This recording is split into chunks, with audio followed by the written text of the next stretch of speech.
Finally, as a summary, I want to summarize what I just went over, because this goes in the SQ3R, kind of along with that theory. Survey, question, read, recite, and review. Well, I'll skip the recite part, but I'm going to review what I've just covered.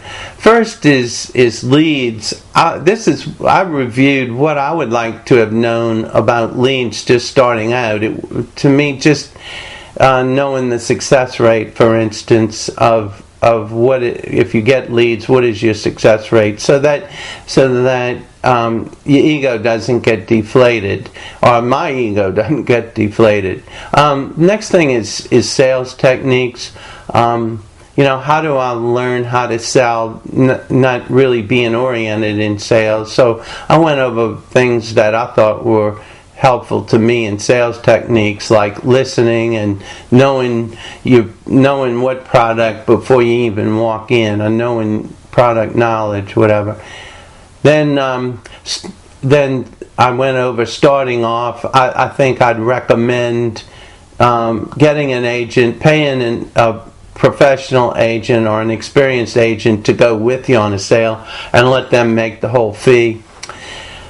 The next thing was about appointments, and just knowing that appointments with insurance carriers, insurance companies, that they have to pay a fee to start your appointment, and that's why they don't want to appoint you until you have your first sale.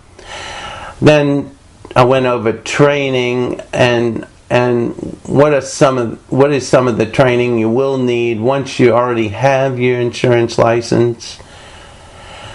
Like, for instance, anti-money laundering course, and the courses you take with carriers that you're appointed to.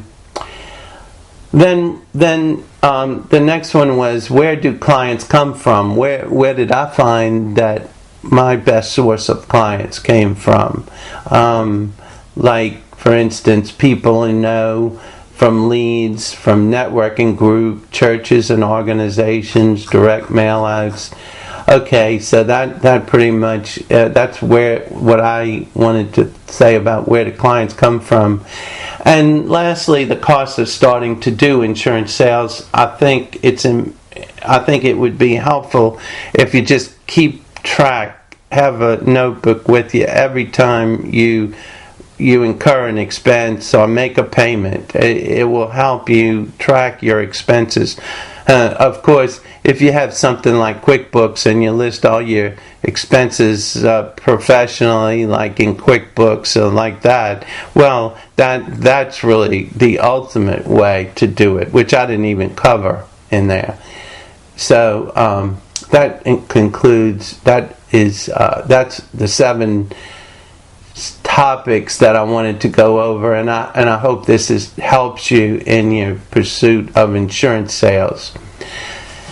My final thought on insurance sales is that if you happen to be a manager listening to this video, that I suggest that if you have someone and they don't make it right away in insurance sales, or that if they want to continue pursuing it, I think they should be let to continue pursuing it, even though they haven't produced right away.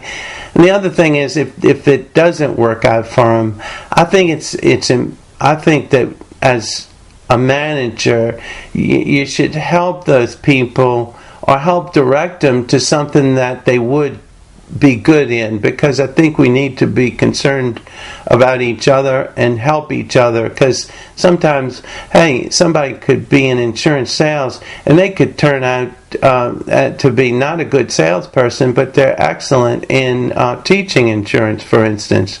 So I think we need to think about helping each other, especially in this day and age.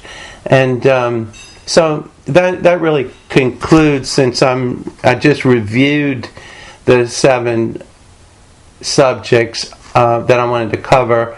that concludes what I wanted to say. And if you have any comments or questions, or you have any, you think it should be done a different way or whatever, call me at 985-705-7370. Thanks.